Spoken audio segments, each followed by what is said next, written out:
Little Robert Kiyosaki had two fathers. His father by blood had a university degree and a doctorate. The other father, who adopted him, didn't even finish high school. Both worked hard and were successful men in their careers.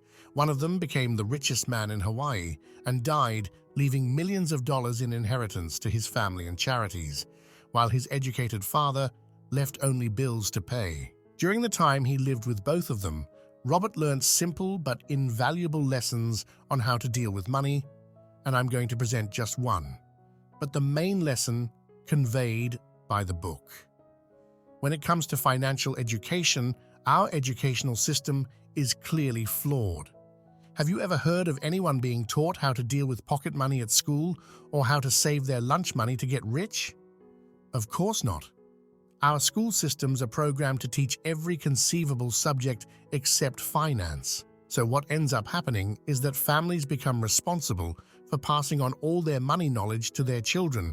But the problem is that if your parents know absolutely nothing about personal finance and are struggling to make ends meet, how are they going to teach you how to get rich? Calm down. It's not because they don't love you. It's simply because they don't know what they're teaching. Unfortunately, we still haven't learned how to make money work for us, so the first thing to know is the difference between assets and liabilities. Forget accounting concepts if you know any, because the meaning of these words has been changed for this book. In short, assets are everything that brings more money into your pocket, and liabilities are everything that takes money out of your pocket. It sounds simple, but most people confuse this concept. If you buy a house to live in or a new car and you think they're both assets, you're wrong. If you pay IPTU, IPVA, insurance and maintenance costs every month to maintain these assets, they just take money out of your pocket, so they're liabilities. Real assets are shares, bonds, investment funds, property that generates income, a business, and many others. But more important than understanding the difference between the two columns of assets and liabilities is knowing how a rich person operates in these two columns. When a rich person receives income, the first thing he does is invest in assets. The assets generate more income for him. With more income, he invests even more in assets, and so a virtuous cycle is formed. As for the rest of us, when we get a pay rise, the first thing we do is buy more liabilities: a plasma TV, an iPhone 15 Pro Max, a new car. They may have a good salary and appear wealthy, but at the end of the day, they are trapped in a flow of debt and a single source of income.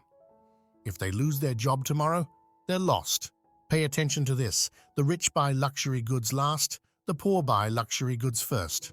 So always pay yourself first and only then spend. In this cycle of paying yourself and acquiring assets as the first priority, you will generate great wealth in the long term, or even in the short term if you find good opportunities. Every dollar you put in the asset column is another dollar working for you. So, Robert's first lesson is: learn the real difference between assets and liabilities and make money work for you. Hi, this is another video from the Be a Better Person channel. If you really like this video, don't forget to hit the like button, and of course, don't forget to subscribe to receive more inspiring videos every week. Thanks again for watching, and see you soon, hugs.